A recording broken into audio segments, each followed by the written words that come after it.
بسم اللہ الرحمن الرحیم ان الحمد للہ نحمده ونستعینه ونستغفره من يهده اللہ فلا مضل له ومن يضلل فلا هادی له واشهد ان لا الہ الا اللہ وحدہ لا شریک له واشهد ان سیدنا ونبینا وحبیبنا وشفیعنا وقرۃ اعیننا محمدا عبدہ ورسولہ صلی اللہ تبارک وتعالی علیہ وعلی آلہ واصحابہ وازواجہ وذریتہ وبارک وسلم تسلیما کثیرا اما بعد فاعوذ باللہ من الشیطان الرجیم بسم اللہ الرحمن الرحیم احسب الناس ان یترکوا ان یقولوا آمنا وهم لا يفتنون وَلَقَدْ فَتَنَّا الَّذِينَ مِنْ قَبْلِهِمْ فَلَيَعْلَمَنَّ اللَّهُ الَّذِينَ صَدَقُوا وَيَعْلَمَ الْكَاذِبِينَ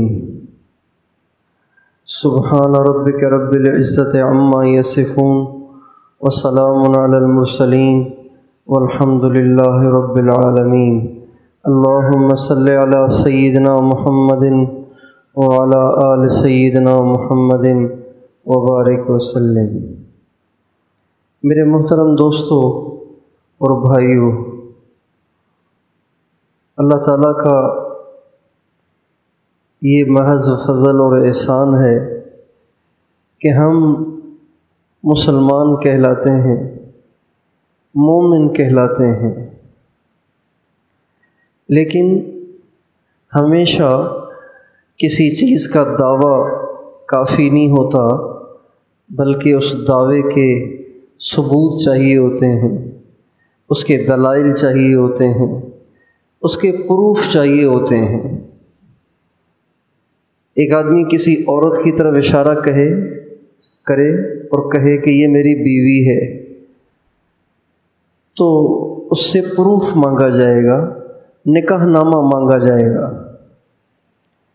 کسی بچے کے بارے میں دعویٰ کرے یہ میرا بیٹا ہے، تو اس کے کہنے سے وہ اس کا بیٹا نہیں بن جائے گا جب تک کہ وہ اس کے پروف پیش نہ کرے، اس کے دلائل نہ دے اور اس کو دلائل کے ذریعے سے ثابت نہ کرے۔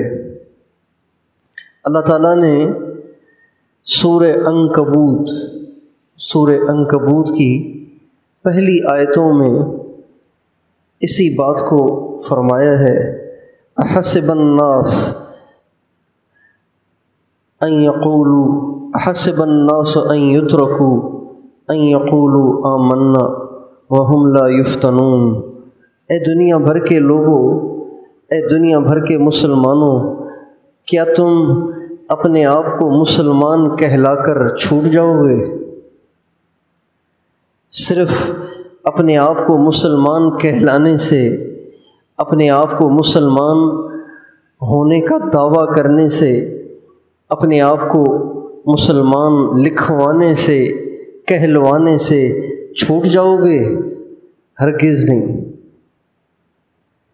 مسلمان کہلوانے سے نہیں چھوٹو گے، مسلمان لکھوانے سے نہیں چھوٹ جاؤ گے، اپنے آپ کو مسلمان کہنے سے نہیں چھوٹ جاؤ گے، بلکہ اس کے لیے تو بڑے امتحان دینے پڑتے ہیں، اس کے لیے تو بڑی امتحان گاہوں سے گزرنا پڑتا ہے۔ احسب الناس ان یترکوا ان یقولوا آمنا، احسب الناس ان یترکوا ان یقولوا آمنا وهم لا یفتنون وَلَقَدْ فَتَنَّا الَّذِينَ مِنْ قَبْلِهِمْ فَلَيَعْلَمَنَّ اللَّهُ الَّذِينَ صَدَقُوا وَلَيَعْلَمَنَّ الْكَاذِبِينَ۔ پہلے بھی ہم نے کبھی کسی سے اس کے دعوے سے ایمان قبول نہیں کیا، تو تم سے کیسے کر لیں گے؟ پہلے بھی ہم نے ایمان کا دعویٰ کرنے والوں کو جھنجھوڑا، ان کو آزمایا، ان کو ٹٹولا، ان کو پرکھا، اس کے بعد پھر ہم نے ان کے ایمان کو قبول کیا۔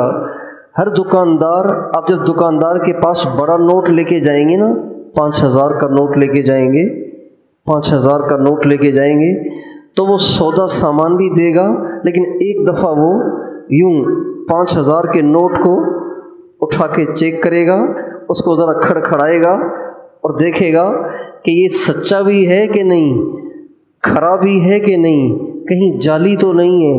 اللہ تعالیٰ فرماتے ہیں جب تم کہتے ہو کہ میں مومن ہوں، میں مسلمان ہوں، تو تمہارے مومن مسلمان کہنے سے تم مومن مسلمان نہیں بن جاؤ گے جب تک کہ ہم تمہیں پرکھیں نہیں، اور جب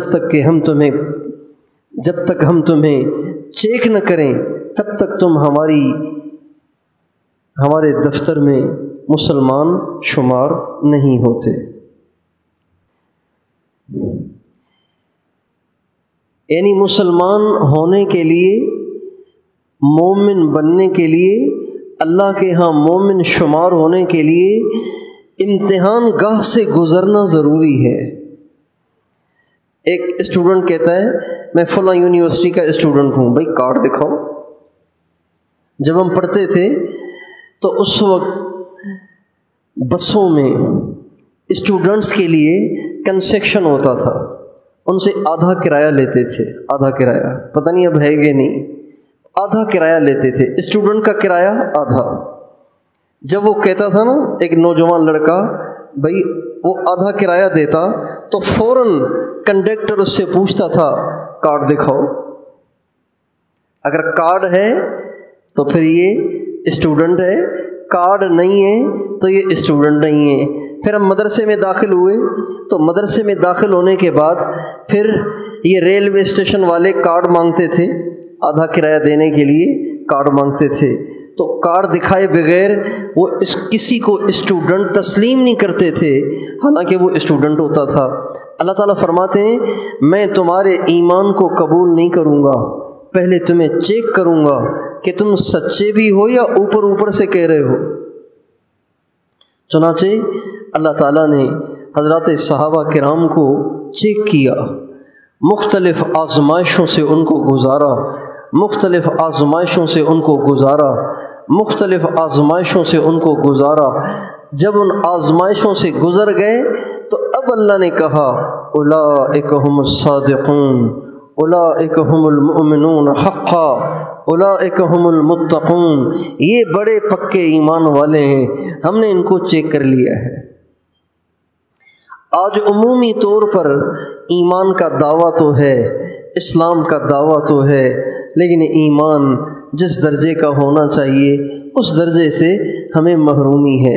اللہ تعالیٰ ہمیشہ ایمان والوں کو آزماتے ہیں، ایمان والوں کو چیک کرتے ہیں اور دیکھتے ہیں کہ کہیں دنیا کے لالچ میں آ کر، کہیں عہدے کے لالچ میں آ کر، کہیں شہوت کے زور میں آ کر، شیطان اور نفس کے زور میں آ کر مجھے چھوڑ تو نہیں دیتا۔ اللہ تعالیٰ یہ چیک کرتا ہے۔ یہ جو آج کل فحاشی کا، عریانی کا اور بے حیائی کا ایک طوفان چل رہا ہے، ایک آندھی چل رہی ہے، ایک سیلاب آیا ہوا ہے، یہ بھی ایک آزمائش ہے آج کی امت مسلمہ کے لیے۔ یہ بھی ایک آزمائش ہے کہ دیکھوں اس فحاشی کے سیلاب میں بہہ تو نہیں جاتے، دیکھوں اس عریانی کے سیلاب میں بہہ تو نہیں جاتے۔ اللہ تعالیٰ کا نظام ہے کہ اللہ آزماتا ضرور ہے، لیکن اس کے آزمانے کے طریقے مختلف ہیں۔ حضرات صحابہ کو کسی اور طریقے سے آزمایا، حضرات تابعین کو کسی اور طریقے سے آزمایا، اس کے بعد والوں کو کسی اور طریقے سے آزمایا۔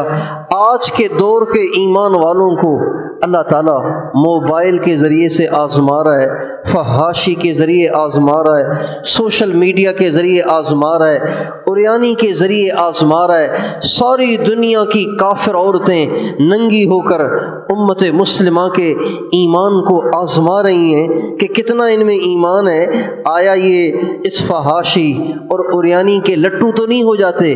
اللہ تعالیٰ دیکھ رہے ہیں۔ اللہ تعالیٰ ایمان والوں کو ایمان پر جمانے کے لیے اور امتحان میں ان کو پاس کرنے کے لیے اللہ تعالیٰ نے قرآن پاک کے اندر ایسے لوگوں کے واقعات بیان فرمائے ہیں کہ جن لوگوں سے اللہ نے امتحان لیے اور وہ امتحان میں پاس ہو گئے۔ جن لوگوں کا اللہ نے امتحان لیا ان میں ایک ہستی، ایک شخصیت حضرت ابراہیم علیہ السلام کی ہے۔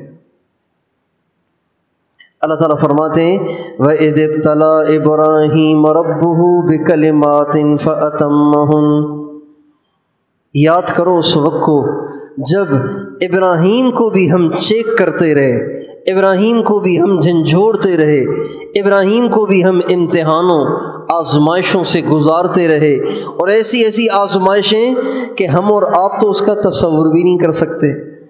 ساری قوم مخالف ہو گئی، حضرت ابراہیم نے برداشت کر لیا، حق کا راستہ نہیں چھوڑا۔ ساری قوم مخالف، ایک فرد واحد بھی ان کے حق میں نہیں ہے، ساری قوم مخالف، یہاں تک کہ باپ بھی مخالف، یہاں تک کہ ماں بھی مخالف، سارا خاندان مخالف ہو گیا، ساری قوم مخالف ہو گئی، سارا علاقہ مخالف ہو گیا، لیکن حضرت ابراہیم نے جم کے دکھایا کہ ساری دنیا بھی مخالفت میں کھڑی ہو جائے، حق راستے کو نہیں چھوڑنا۔ پھر جب جم کے کھڑے ہوئے تو آزمائش آ گئی۔ آزمائش کیا آئی کہ نمرود نے ان کو جلانے کا حکم دیا۔ اب جلانے کے حکم کے بعد تو حضرت ابراہیم کو ڈگمگانا چاہیے، حضرت ابراہیم کو کمزور پڑ جانا چاہیے، حضرت ابراہیم کو گھبرا جانا چاہیے کہ گوشت پوست کے بنے ہوئے انسان کو جب آگ میں ڈالا جائے گا تو کیا حشر ہوگا۔ لیکن حضرت ابراہیم علیہ السلام آگ میں جلنے کے لیے تو تیار ہوئے، لیکن حق راستے سے ہٹنے کے لیے تیار نہ ہوئے۔ یہ حضرت ابراہیم کی استقامت ہے۔ اللہ تعالیٰ نے یہ واقعہ قرآن میں سنایا ہے۔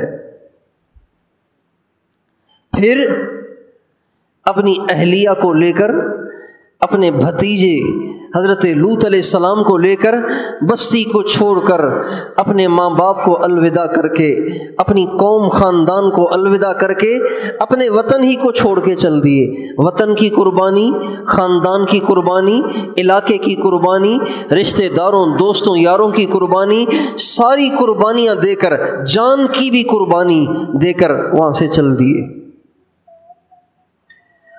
اور راستے میں اللہ تعالیٰ نے حضرت ہاجرہ سے شادی کروا دی۔ لمبا واقعہ ہے، علامہ ابن کثیر رحمۃ اللہ علیہ نے تفسیر ابن کثیر میں اس کو تفصیل سے لکھا ہے۔ حضرت ہاجرہ سے شادی ہو گئی، اللہ کی شان۔ پچھلی اہلیہ حضرت سارہ سے تو اولاد نہیں تھی، حضرت ہاجرہ سے اولاد ہو گئی، اور حضرت ہاجرہ سے جو بیٹا ہوا اس بیٹے کا نام حضرت اسماعیل رکھا۔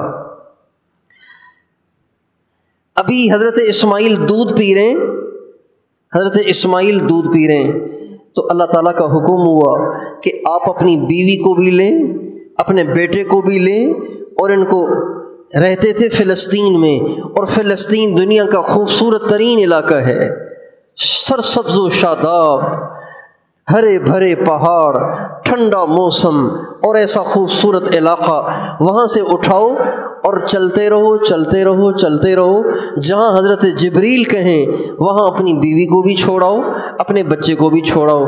چنانچہ حضرت ہاجرہ کو اٹھایا اور حضرت اسماعیل کو اٹھایا، اور چلتے چلتے جہاں آج مکہ آباد ہے، اس زمانے میں نہ وہاں کوئی گھر تھا، نہ کوئی وہاں شہر تھا، نہ کوئی وہاں آبادی تھی، نہ کوئی وہاں سایہ تھا، نہ کوئی وہاں درخت تھا، کالے پہاڑ، اور پانی کا بھی نام و نشان نہیں تھا۔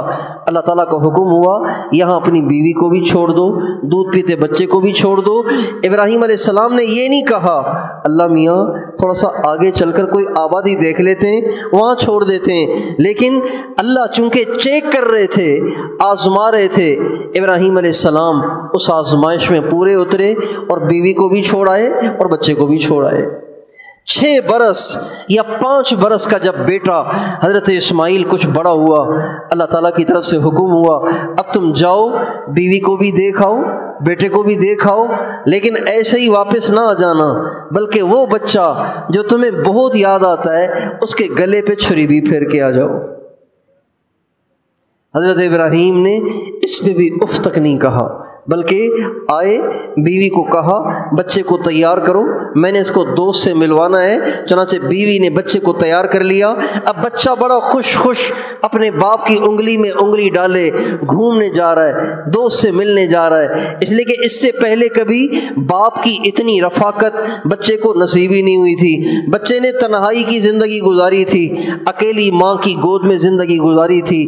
آج جب اسے باپ کا سایہ ملا اور باپ کا کندھا اور باپ کا پیار ملا تو آج بچہ بڑا خوش تھا، لیکن جب چند قدم آگے چل کر ایسی تنہائی اور ایسی گھاٹی میں پہنچے جہاں اور کوئی سننے دیکھنے والا نہیں تھا تو حضرت ابراہیم نے اپنے بیٹے کو بٹھایا اور فرمایا یا بنی انی ارا فی المنام انی اذبحک فانظر ماذا تری، میرے بچے تجھے ایک بات بتاؤں، بات یہ ہے کہ میں ہوں اللہ کا نبی، مجھے اللہ کا حکم ہوا ہے کہ تجھے ذبح کر دوں، تیرا کیا خیال ہے، کر لوں نہ کروں، کروں کہ نہ کروں؟ تو بیٹے نے بھی ٹھک سے کہا ابو اس میں تاخیر نہ کریں، جب اللہ کا حکم ہے اس میں تاخیر اچھی نہیں ہے، آپ فوراً مجھے ذبح کریں، آپ دیکھنا آپ کا بیٹا اف تک نہیں کرے گا۔ یہ ساری آزمائشیں تھیں جہاں سے حضرت ابراہیم کو گزارا جا رہا تھا۔ ان آزمائشوں سے گزرنے کے بعد اللہ نے فرمایا انی جاعلک للناس اماما، اے ابراہیم تو سارے امتحانوں میں پاس ہو گیا ہے، لہذا اب ہم تجھے سارے عالم کا امام بنائیں گے۔ میرے دوستو، یہ ساری انسان ہم یہ سمجھتے ہیں کہ کلمہ پڑھ لیا اب جنتی ہو گئے، ایمان لے آئے اب جنتی ہو گئے، اپنے آپ کو مومن کہا جنتی ہو گئے، لیکن صرف اپنے آپ کو مسلمان اور مومن کہنے سے انسان جنتی نہیں بنتا، بلکہ آزمائشوں سے گزرنا پڑتا ہے۔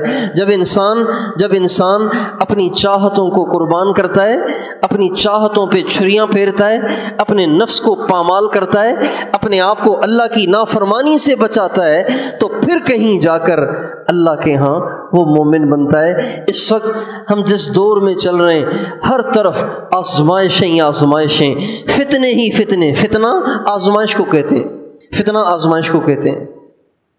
ایک نوجوان کے لیے اپنے دامن کو پاک رکھنا، اپنی نگاہوں کو پاک رکھنا، اپنی شرمگاہ کو پاک رکھنا، اپنے آپ کو برائی سے بچانا، عفیف بن کر رہنا، پاک دامن بن کر رہنا ایک بہت بڑی آزمائش بن چکا ہے۔ لیکن آج کے دور میں جس نے اپنے دامن کو بچا لیا، اپنی نگاہ کو بچا لیا، اپنے آپ کو بچا لیا، اپنی شرمگاہ کو بچا لیا، واقعی آج وہ اللہ کے ہاں مومن کہلائے گا اور ایمان والا کہلانے کے لائق ہوگا۔ تو یہ ایک بہت بڑی آزمائش ہے۔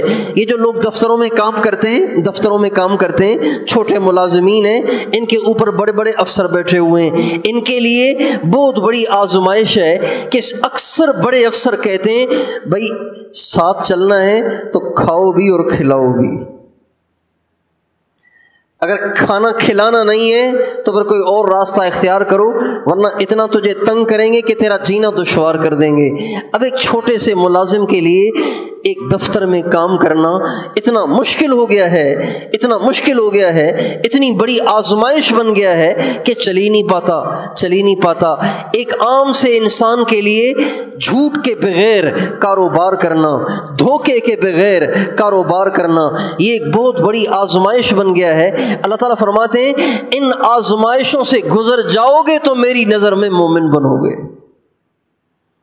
احسب الناس ان يتركوا ان يقولوا آمنا وهم لا يفتنون، ایسے لگ رہا ہے یہ آیت اتری ہی آج کے بارے میں۔ اللہ فرماتے ہیں کیا یہ صرف یہ کہنے سے کہ مسلمان ہوں، صرف یہ کہنے سے کہ ایمان والا ہوں، صرف یہ کہ میرا مذہب اسلام ہے، یہ کہنے سے تمہاری جان چھوٹ جائے گی اور ہم تمہیں آزمائیں گے؟ نہیں، ہم قدم قدم پہ تمہیں آزمائیں گے کہ تم ایمان والا ہونے کا ثبوت دیتے ہو یا تم یا تم نافرمان ہونے کا ثبوت دیتے ہو۔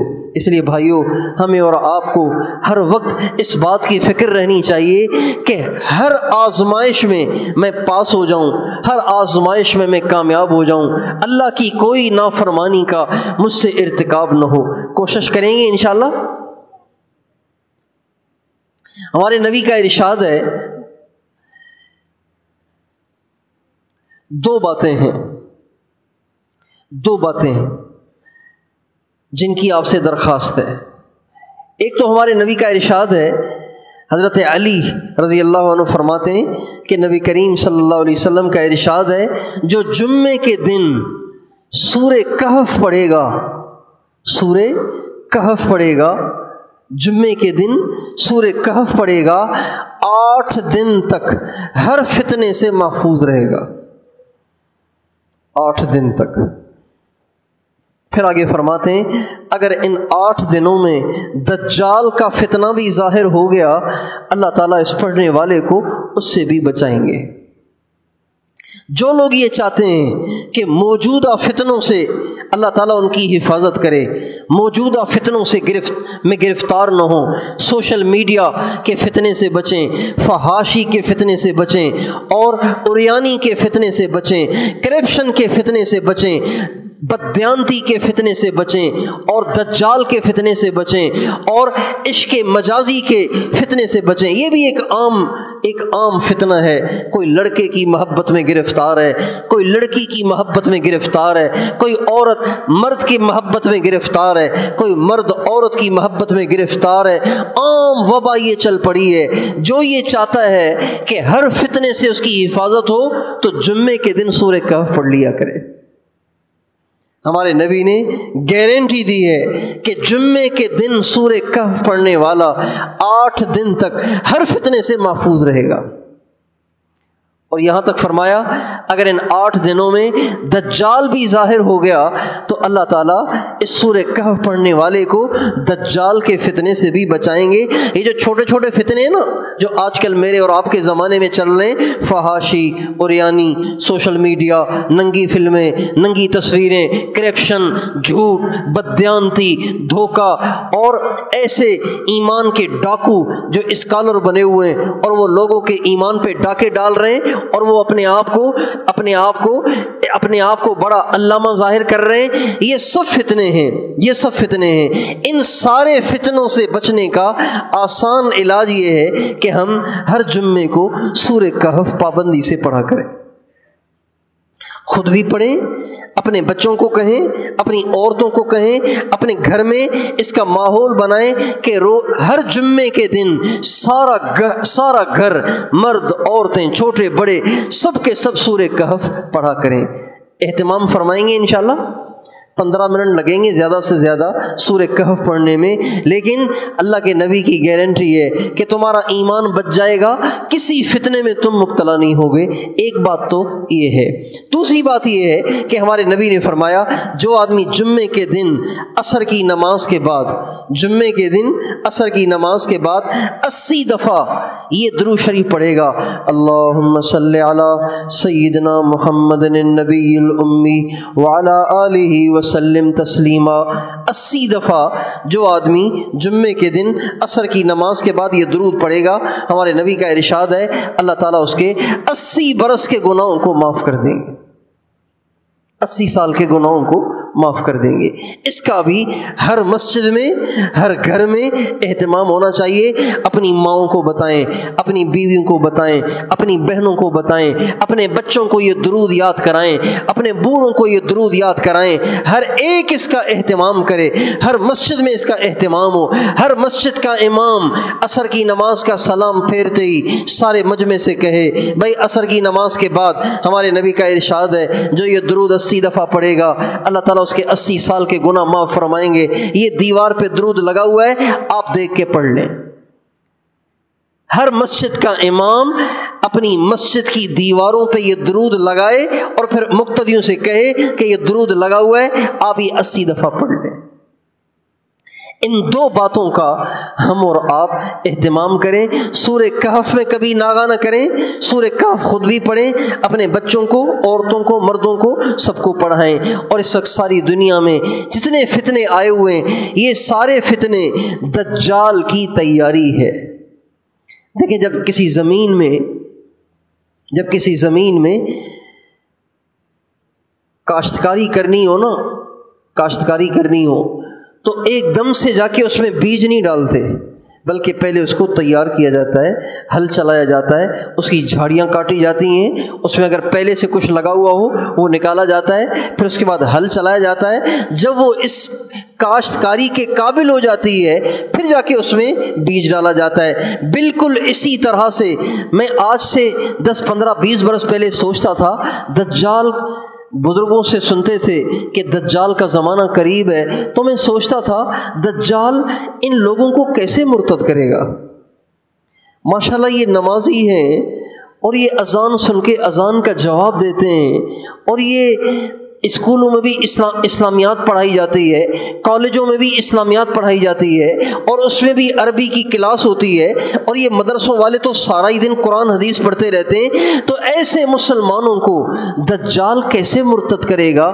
لیکن جب سے یہ سوشل میڈیا آیا ہے اور سوشل میڈیا پہ ایمان کے ڈاکو بیٹھے ہوئے ہیں اور وہ اللہ کی ذات کے بارے میں شکوک و شبہات پیدا کر رہے ہیں، اللہ کے نبی کی ذات کے بارے میں شکوک و شبہات پیدا کر رہے ہیں، اور آخرت کے بارے میں شکوک و شبہات پیدا کر رہے ہیں، تو اب سمجھ میں آ رہا ہے کہ ہاں دجال آ کے واقعی لوگوں کو مرتد کرے گا. اس لیے کہ سوشل میڈیا کے ذریعے آج اس کا راستہ ہموار کیا جا رہا ہے، اس کے لیے زمین کو تیار کیا جا رہا ہے. جب زمین تیار ہو جائے گی اور یہ نوجوان ساری رات فیس بک دیکھ دیکھ کر اور ساری رات یوٹیوب دیکھ کر اور یہ ننگی فلمیں دیکھ کر اور یہ جھوٹے اسکالروں کے لیکچر سن کے جب اپنے اندر کی شمع بجھا بیٹھیں گے تو دجال آئے گا اور آ کے اپنا کام کرے گا. اس لیے نوجوان تو خصوصاً سوشل میڈیا سے پرہیز کریں. یہ مت کہیں کہ اس کے بغیر گزارا نہیں ہے. نہیں، آج سے پہلے بھی تو دنیا چل رہی تھی، آج سے پہلے بھی تو زندگی گزر رہی تھی، تو آج یہ چیزیں اتنی ضروری کیوں ہو گئی ہیں؟ اور اپنے ایمان کو بچانے کے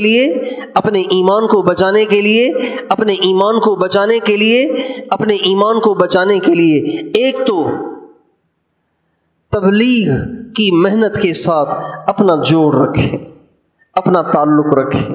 اگر آپ چاہتے ہیں کہ آپ کا ایمان بچ جائے اور آپ کسی فتنے میں مبتلا نہ ہوں تو اپنا تعلق تبلیغ کی محنت کے ساتھ ضرور رکھیں. ضروری نہیں ہے کہ آپ ہر سال 4 مہینے لگائیں، 7 مہینے اور سال لگائیں.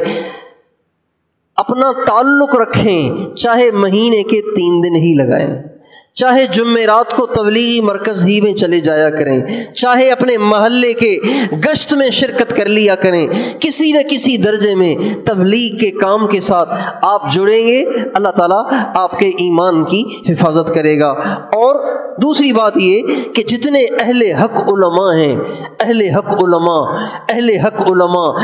سنت، اہل حق علماء جتنے بھی ہیں، ان سے اپنا تعلق رکھیں. اس طرح تعلق رکھیں کہ اپنی زندگی کا ہر کام ان سے پوچھ کے کریں. دیکھیں، آپ ہر ڈاکٹری کے دعوے دار سے علاج نہیں کراتے، بلکہ آپ اس سے علاج کراتے ہیں جس کے پاس واقعی MBBS کی ڈگری بھی ہوتی ہے. جس کے پاس MBBS کی ڈگری نہیں ہے آپ کبھی اس سے علاج نہیں کراتے، بلکہ اگر وہ کلینک کھول کے بیٹھ جائے گا تو پولیس کی موبائل آئے گی اور اس کو پکڑ کے موبائل میں ڈال کے لے جائے گی اور چالان کر دے گی، کیس کر دے گی. اسی طرح ہر اسکالر کا لیکچر نہیں سننا، ہر اس کا لیکچر نہیں سننا جو اپنے آپ کو عالم کہتا ہو، جو عالم ہونے کا دعوے دار ہو۔ آپ دیکھیں گے کہ سوشل میڈیا پہ بہت سارے پگڑیاں پہنے ہوئے، جبہ کبہ پہنے ہوئے، اپنے چاروں طرف حدیث کی کتابیں سجائے ہوئے، اپنے علم کے گھمنڈ سے، اپنے علم کے غرور میں ڈوبے ہوئے بہت سے اسکالر آپ کو ملیں گے جو اپنے آپ کو عالم کہتے ہوں گے اور پتہ نہیں آپ کو کیا کیا گائیڈ کرتے رہیں گے، آپ کو پتہ بھی نہیں چلے گا۔ اس لیے آپ صرف ان اہل حق علماء سے تعلق رکھیں جن کے پاس ڈگری بھی ہے، جن کے پاس سند بھی ہے۔ سند ہی نہیں ہے، بے سند تو کسی لائن کے کسی آدمی کا اعتبار نہیں ہوتا۔ تو اہل حق، اہل السنہ والجماع، اہل علماء سے تعلق رکھیں۔ اور تیسری بات، جو لوگ اہل اللہ، جن کے دل میں اللہ کی محبت ہے، اللہ سے تعلق ہے، جن کی زندگی سنت کی اتباع میں ڈھلی ہوئی ہے، جن کی زندگی سنت کے ساتھ مزین ہے، جن کے دل میں اللہ کا خوف ہے، جن کے دل میں اللہ اور اس کے نبی کی محبت ہے، ایسے اہل اللہ کے ساتھ بھی تعلق رکھیں۔ یہ 3 راستے ہیں آج کے زمانے میں اپنے ایمان کو بچانے کے۔ سورہ کہف میں اللہ تعالیٰ نے اصحاب کہف کا واقعہ سنایا۔ اصحاب کہف نے اس زمانے کے ظالم بادشاہ سے اپنے ایمان کو بچانے کے لیے غار میں جا کے پناہ لے لی، اپنے ایمان کو بچایا۔ اللہ کو اتنے اچھے لگے کہ اللہ نے ان کے نام کی سورت اتار دی۔ تو ہمارے حضرت فرماتے ہیں کہ جیسے اصحاب کہف نے اپنا ایمان کہف میں جا کے بچایا، آج کے زمانے کی کہف یہ 3 چیزیں ہیں: تبلیغ کا کام، اہل حق علماء اور خانقاہوں کے مشائخ جن کے دل میں اللہ اور اس کے نبی کی محبت ہے، ان کی صحبت۔ یہ 3 راستے ہیں جہاں ایمان کو بچایا جا سکتا ہے۔ میں اور آپ اپنے ایمان کی فکر کریں اور اس بات کی کوشش کریں کہ ان کے ساتھ ہمارا تعلق ہو اور اپنے ایمان کی حفاظت کریں۔ سورہ کہف کا اہتمام کریں اور عصر کی نماز کے بعد جمعے کے دن درود شریف 80 دفعہ درود شریف کا اہتمام کریں۔ مولانا جمیل صاحب سے بھی درخواست ہے کہ وہ جمعے کے دن عصر کی نماز کے بعد اعلان کر لیا کریں کہ بھئی دعا بعد میں ہوگی، 80 دفعہ پہلے سارے یہ درود پڑھیں۔ کوشش فرمائیں گے انشاءاللہ۔ اللہ تعالیٰ ہم سب کو توفیق عطا فرمائے۔